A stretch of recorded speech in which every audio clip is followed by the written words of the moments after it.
Le jeûne, pour le fidèle musulman, c'est d'abord un pilier de l'islam. Un pilier très important qui a été relaté dans le Saint-Coran et également dans un bon nombre des dits du prophète Mohammed que nous appelons communément le hadith. Ainsi dit, le jeûne est alors une obligation pour tout musulman, à l'exception des petits-enfants, à l'exception de ceux qui sont malades, à l'exception de ceux qui sont frappés d'incapacité d'observer le jeûne. Je voudrais signifier par là ceux, par exemple, pour des raisons de fatigue excessive, ont effectué le voyage, ou alors ils sont très avancés en âge, ils ne pourront pas observer le jeûne. Le jeûne en islam, c'est le fait de s'abstenir, de faire essentiellement 4 choses dans un laps de temps, à compter de l'aube jusqu'au coucher du soleil. Il faut s'abstenir de manger pendant cet intervalle de temps, de boire et également de fumer et d'entretenir des relations sexuelles.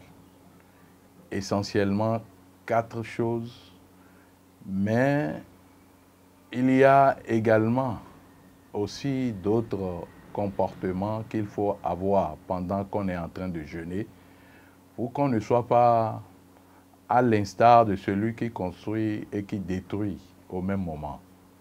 Parce que celui qui jeûne et qui s'adonne au mensonge n'aura aucune récompense sur le plan spirituel que la faim. Celui qui jeûne et qui calomnie, qui fait de la médisance et qui fait de faux témoignages, selon les dits du prophète Mohammed, ce dernier ne pourra avoir aucune récompense que le fait de s'affamer, tout simplement. Et cela a beaucoup de mérites, non seulement sur le plan sanitaire, mais également sur le plan psychique, sur le plan spirituel et également sur le plan social. Parce que celui qui a eu à vivre une fois la faim, lorsque quelqu'un vient devant lui pour dire « j'ai faim », il pourra réaliser au moins ce que ressent ce dernier et il pourra lui apporter son secours.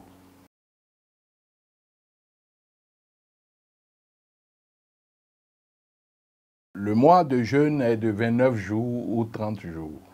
Tout au long de ce mois, il faut observer le jeûne, comme nous venons de le dire, parce que c'est un mois de jeûne. Il faut également faire et observer les prières quotidiennes. Et donc, les prières pendant le jeûne, le mois du jeûne, le mois de Ramadan, sont les mêmes prières que nous faisons dans les autres mois. Et il faut ajouter à cela des prières surérogatoires. Les prières que nous appelons communément at-tarawih en arabe, et que chez nous, dans certaines langues locales, on parle de Hachamou. Et aussi, nous avons autres prières qui sont des prières nocturnes également, mais dans la nuit profonde. On les appelle tahajjud ou alors qiyamul layl, que nous avons l'habitude de faire au cours des autres mois, mais au cours de la dernière décade, ça devient une affaire de groupe. Ces prières, elles sont d'une grande importance parce que c'est le moment d'une nuit sublime que nous appelons la nuit de la destinée. Mais pendant le mois de Ramadan également, il faut tirer leçon du jeûne que nous faisons. en restant un peu généreux.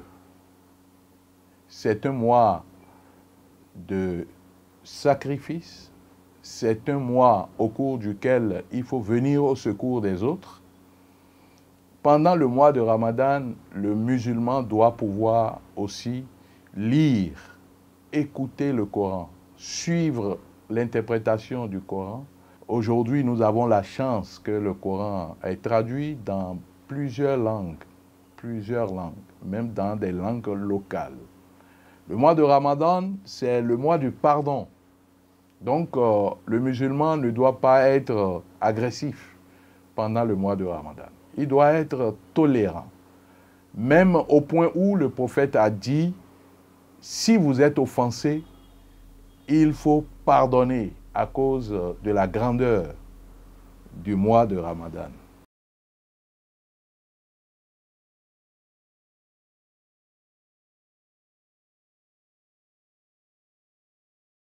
À l'endroit de la communauté musulmane, nous sommes à quelques heures du mois de Ramadan. Je voudrais inviter chacun de nous à prier